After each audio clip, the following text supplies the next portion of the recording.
Саламатсыздар ма? Бүгінгі өтетін сабағымыз 44-ші сабақ санның бөлігін табу және бөлігі бойынша санды табу. Бірінші есеп: сантиметрмен берілген әр жолақтың ұзындығы 1 жылдағы айлар санына тең. Әрбір жолақ бірдей қанша бөлікке бөлінген? Әрбір бөліктің ұзындығын өлшемей-ақ білуге бола ма? Әрине. бір жылда 12 ай бар. Асында 12 айды 2 бөлікке бөлеміз, әсінде 12 айды 3 бөлікке бөлеміз, бысында 12 айды 4 бөлікке бөлеміз, высында 12 айды 6 бөлікке бөлеміз. Сол кезде біздің сантиметрліміз шығады. Екінші есеп: кесінді тең бөліктерге бөлінген. Кесіндінің бір бөлігінің ұзындығын өлше. Бір бөлігін білу арқылы барлық кесіндінің ұзындығын қалай табуға болады? Асында 3 сантиметрден 2 бөлік бөлінген, яғни 3 сантиметрді 2-ге көбейтеміз, тең 6. Әсінде 2 сантиметрден 5 бөлік бөлінген, яғни 2 сантиметрді 5-ге көбейтеміз, тең 10 сантиметр шығады. Үшінші есеп: қара өрік ағашынан 20 килограмм жеміс жинап алынды. Ыдысқа жемістің жартысын 5-тен 1-ін, 4-тен 1-ін салғанда әр ыдыста қанша килограмм қара өрік болды? Яғни бірінші жәшікте жартысы, екінші жәшікте 5-тен 1-і, үшінші жәшікте 4-тен 1-і. Осы есепті қатесіз көшіріп аламыз. 2-ден 1, 5-тен 1, 4-тен 1. Яғни 20-ны 2-ге бөлеміз, 10 килограмм. 20-ны 5-ге бөлеміз, 4 килограмм.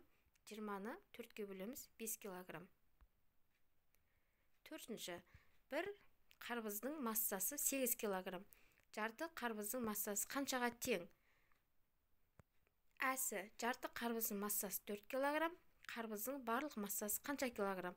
Яғни бұл жерде 8-ді бөлеміз 2-ге, 4 килограмм. Бірінші қарбыздың массасы 2-ден 1 бөлігі 4 килограмм шыққан.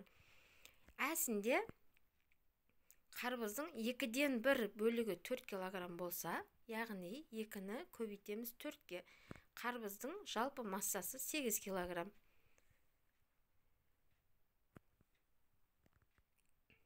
Бесінші есеп: бір жәшік алманың 4-тен 1 бөлігі 4 килограмм тартады. Жеміс толы жәшікте неше килограмм алма бар? Яғни біз 4-тен 1 бөлігін 4 килограммға көбейтсек, 4-ті 4-ке көбейтсек 16 килограмм. Бір жәшікте 16 килограмм алма бар. Әсі: бір жәшікте 12 килограмм алма бар. Оның 4-тен 1 бөлігінен бәліш пісірді. Бәліш пісіру үшін неше килограмм алма пайдаланылды? Яғни біз 16-ны 4-ке бөлеміз. Жауабы: 4 килограмм алмадан бәліш пісірілді. Алтыншы есеп: есептерді шығар. Ұзындығы 15 сантиметр қияр 5 бөлікке бөлінді. Бір бөлігінің ұзындығы нешеге тең? Біз 15 сантиметрді 5 бөлікке көбейтеміз, сол кезде әр бөліктің сантиметрі 3 сантиметрден шыққан екен. Әсінде бақшадан жинаған қызанақтың 3-тен 1 бөлігі 9 килограмм. Бақшадан барлығы қанша килограмм қызанақ жиналды? 3-тен 1 бөлігі, яғни 3-тен 1 бөлігі 9 килограмм болса, біз 3-ті көбейтеміз 9-ға. 3 жердегі 9-ымыз 27, барлығы 27 килограмм алма жиналған екен. Бүгінгі сабақ балалар осымен аяқталды. Назар қойып тыңдағандарыңызға рахмет. Лайк қойып, каналға тіркеліп кетуді ұмытпаңыздар. Сау болыңыздар.